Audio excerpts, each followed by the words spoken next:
in personal healing. The very presence of one that understands the truth will have a great power of healing.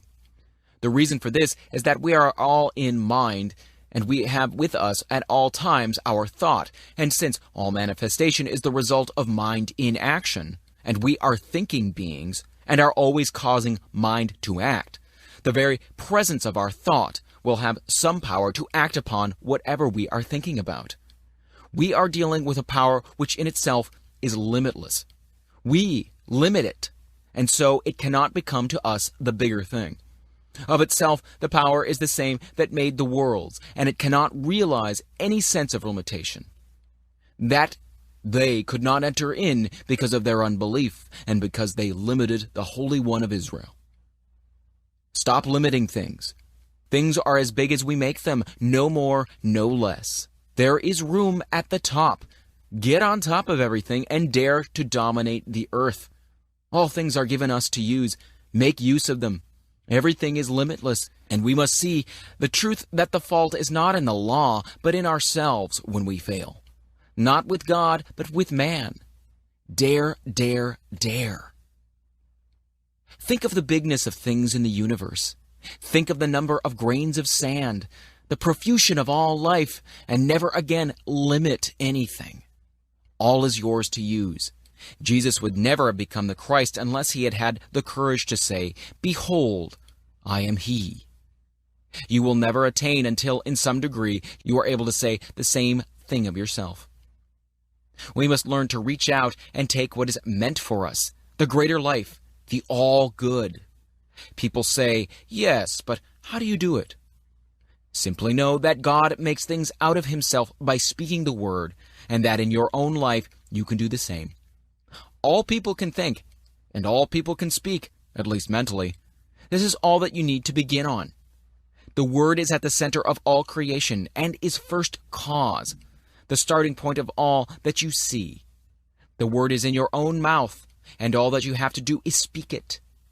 The trouble is that we are speaking the Word, and in the next breath we are denying its power by seeing something that contradicts it.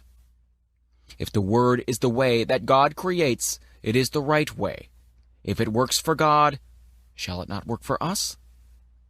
As yet our word is more or less imperfect, but more and more it will become perfect, and so the outer condition will be brought up to the inner word. All words have as much power as we put into them when we speak. The word is already in our own mouths. That word is all that you will ever need to bring happiness, health, and success to you. Do you wish to live in a perfect world peopled with friends who love you, surrounded by all that is beautiful and pleasing? Do you wish to have the good things of life? There is but one way, and that way is as sure as the sun shines. Forget all else and think only upon what you want. Control all thought that denies the real, and as the mist disappears before the sun, so shall all adversity melt before the shining radiance of your own exalted thought. The prodigal son remained a prodigal only so long as he chose to do so. When the thought came to him to return, he was greeted by the Father with outstretched hands. So shall we find that when we turn to that world which is perfect, there will be something that will turn with us, and we shall behold the new heaven and the new earth, not in some far-off place somewhere beyond the clouds, but here and now shall we become free. We must do away with all that hinders the true growth, all the little thoughts that hinder us from becoming. Human strife comes from the thought that there is not enough to go around. Forget it.